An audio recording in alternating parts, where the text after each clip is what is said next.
Hi, and welcome to Paper Route Scrapbooking. I'm Nadine, and today I'm working with Sketch 12 from the one-page sketches for 6x6 paper pads class with Allison Davis from Scrapbook Generation.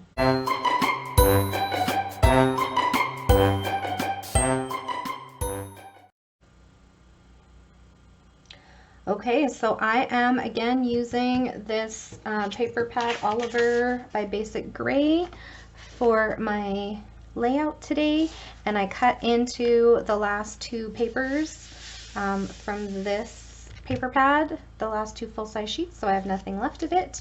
I do think that after this layout I will get one more layout out of it, but it won't be for a while yet because I was looking ahead at the 6x6 class, and I think that because of the way the scraps were cut for this, I have a whole bunch of little triangles. So if you have this sketchbook or you're doing this class, look ahead to sketch 15 because that's where I think I'm going to use up the rest of this paper pad.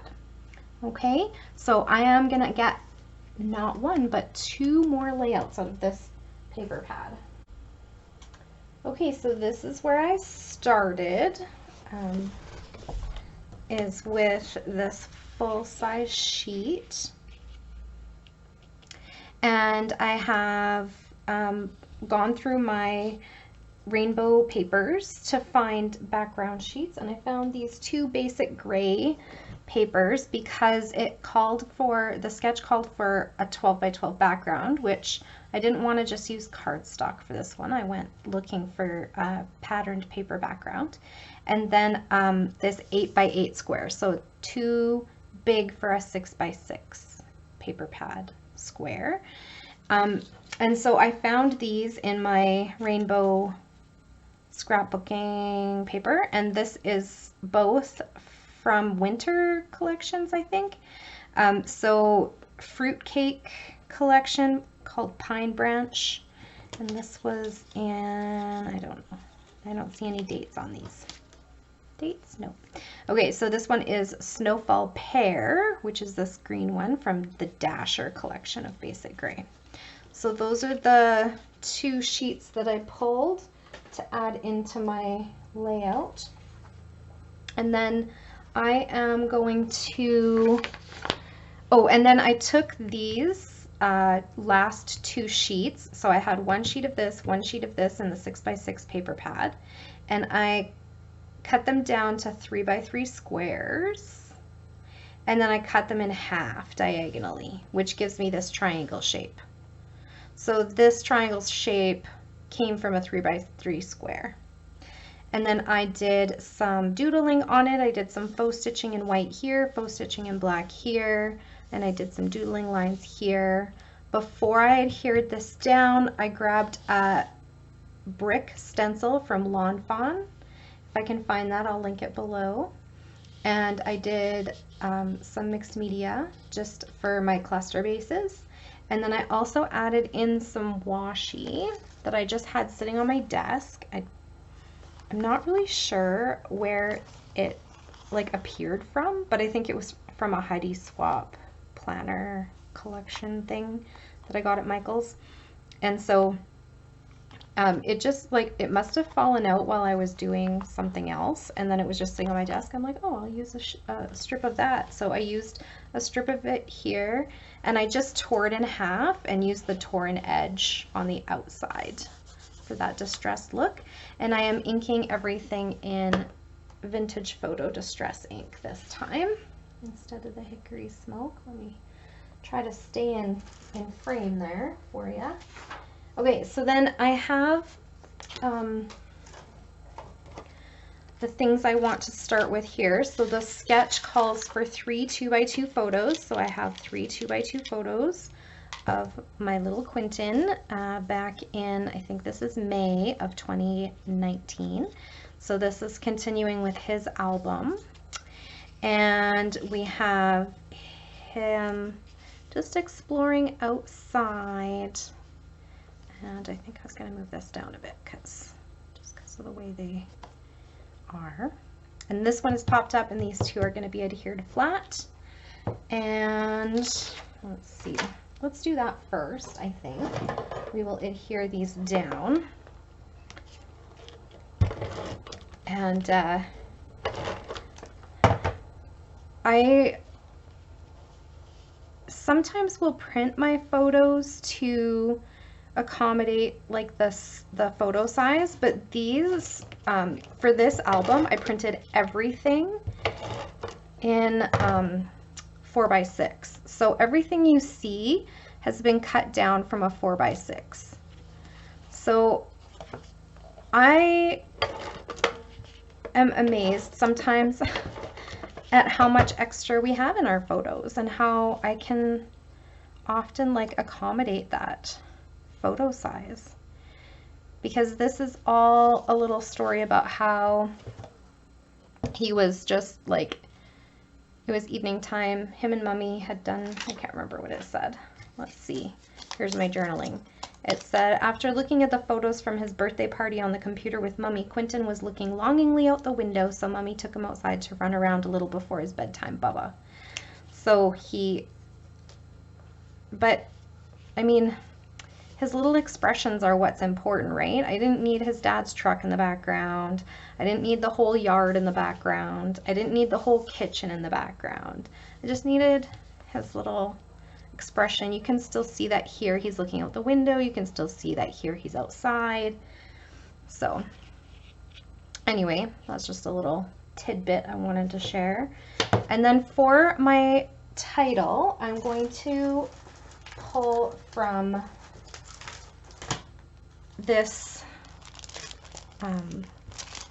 Let's Wander by Vicki Boutin chipboard sheet. I have a lot of the embellishments from this collection, but I didn't buy the papers. I'm trying not to buy paper because I have so much paper. And I was thinking I might do Let's Wander, but then I might do Go See Do, because I want my title to kind of just be small here so that I can put my journaling. So let me see. I feel like chipboard doesn't stick super well, so I can probably put it down a couple of times. And then I would put like something in the middle, right? Okay, so Go See Do, or Let's Wander.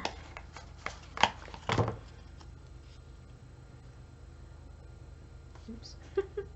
Wander Let's. I don't know, I like both. So let's see how it looks with the journaling. Where did I put that? Okay, so I just journaled on the computer, ran a scrap of gray patterned paper through the printer, and that's what my journaling is on, because I didn't feel like these papers had a lot of representation of the gray from this collection, so I just pulled a gray sheet of scrap, and it was just a polka dot tone on tone. And there we go. Yeah, see, I think I need the smaller title to accommodate my journaling, so that's what we will go with. And I will kind of line this up a little bit with my tweezers. So I am going to try so hard to stay caught up with this series. I am loving this class. Is anybody else taking the class that is just like, even though I've taken her 6x6 paper pad sketch class with the 2-page layouts, I still feel like I'm learning so much. She has those little tutorials every week that, I mean, some of them are not new information for me, but some of them are just like, oh, that's how she does that. Or I like just to see like how other people do things or make decisions about things. It's been a very good class, and I highly recommend Allison's classes. She gives so much information in her classes. Like, you always get so much more than you pay for with her. It's amazing. I've heard other people say that, and then when I've actually taken her classes, I'm very like pleased with how much you get for, like, I think this class was what I paid $12 for the sketchbook and $5 for the class. Like, wow. So much content for that price. Move this over a little.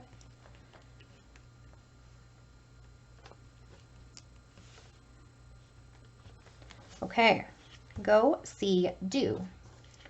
Awesome.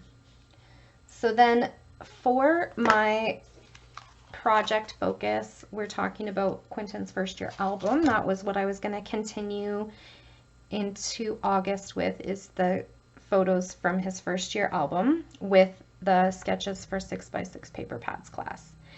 And because I don't want to like completely abandon this project, it's too big to just, but I do want to do a few different things if I have time. We will see.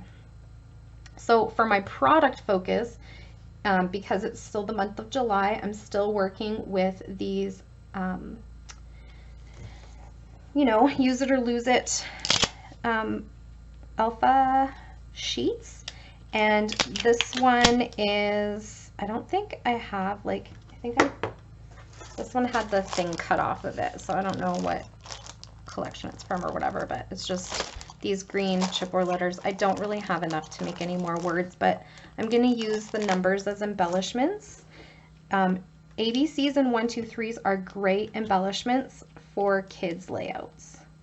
So keep that in mind when you're using up your alphas. And this is one of the ways that moving forward, I will decide if there's something I want to hang on to.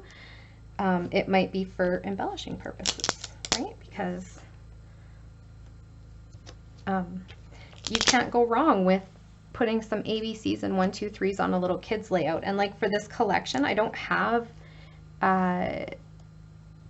thickers or alpha, or not. Yeah, well, I don't have anything. I just have those little journaling spots, and that was it to go with this collection. So like to go with the Oliver paper pad. So I have to pull from my stash anyways. And so this is one of the ways that I'm going to do that. And I'm going to just use these little, I don't know what they are, quotation marks, dash lines, as like another kind of embellishment. And then I think I had, okay, so these chipboard arrows that I'm going to use are from Close to My Heart. Do I still have, yeah, okay. So not a long time ago, maybe a couple of years ago, I had 3, I think, of these in my stash, my scrapbook stash, and was like, I've had these for a long time and I'm gonna put them to use. So I had a bunch of outdoorsy layouts, and so I picked some papers from my rainbow papers and put them on the chipboard. So what these are is dimensional elements. So they're chipboard punch out pieces, and then it gives you like Cricut information. So then you set the size to a certain size. Now this was intended for the Cricut Explore. No, that's what I have now. It was intended for the one before it, where you set your dial size and it just tells you like what to cut it at. But I just typed those sizes into Cricut Design Space and cut the shapes from the cartridges that this was to connect to. And so I cut them out, I put them on, I used my Xyron to run them through and then stick them on top of the chipboard pieces. And then I used 2 full sheets of these dimensional embellishments, but I had one left and I'm, you know, slowly picking away at it. I think I might dismantle this at some point and just put it into my rainbow embellishment boxes, but for now it's still like that. And so I was just going to take a couple of those arrows and use them on my page like so. And then I have a bunch of punched arrows from the scraps of this, and a tag and some arrow bits. So I don't know if I'm going to use any of that, but I did pull out some wood veneer arrows because I think that is another element that I wanted to use because I had this little word explore that I wanted to put on here, which I think is super cute. And then that's about it for embellishment. I think I will probably, because there's 1, 2 arrows, I might put another. I think I'll probably put a little arrow, like not that one because that's the same color as the paper, but like one under here. And then I'm going to probably take one of these and put it somewhere with the date. Like I might just tuck it, you know, on the corner and put the date on it. Let's see if that works or if it looks funny because, so that was May 16th, 2019. And I don't know if it will like show up and look nice with the little monkeys on there, but we'll see.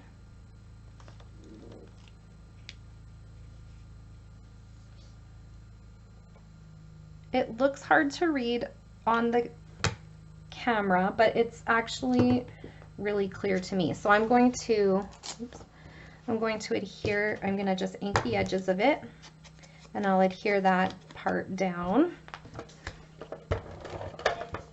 This is a good way to use up the scraps of your paper pads as well, is just to punch elements out of it. So I'm going to do this one.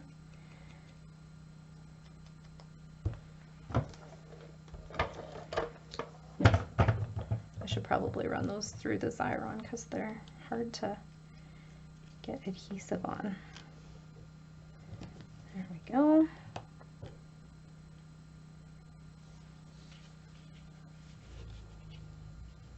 That might be a little bit too much angle.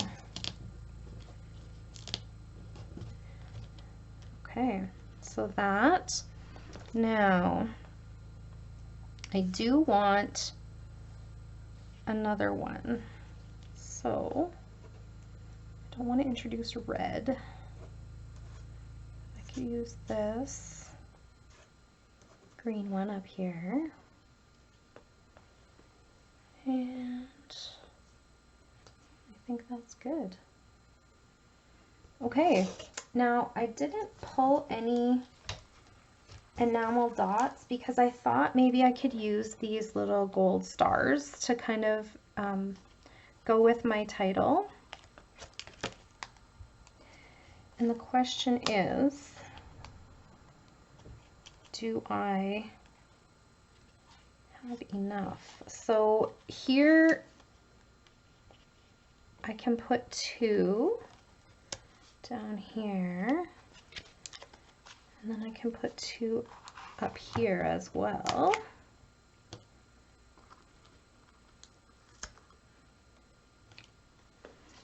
And that's pretty cute, hey? Okay, so I think that's it. So that's it for my layout today. Stay tuned for some close-up shots and some detail shots. Thank you for hanging out with me today, and I hope you enjoyed my video. If you did, please click that like button to give me a thumbs up. Hit the show more button under the video description if you'd like to find links to Allison Davis's sketchbook. The class is no longer available, but you can purchase the sketchbook. If you would like to see more of my videos, it would make my day to have you as a subscriber. Just click the subscribe button and be sure to hit the notification bell if you want to be notified when a new video goes up. Have a fantastic day, everyone.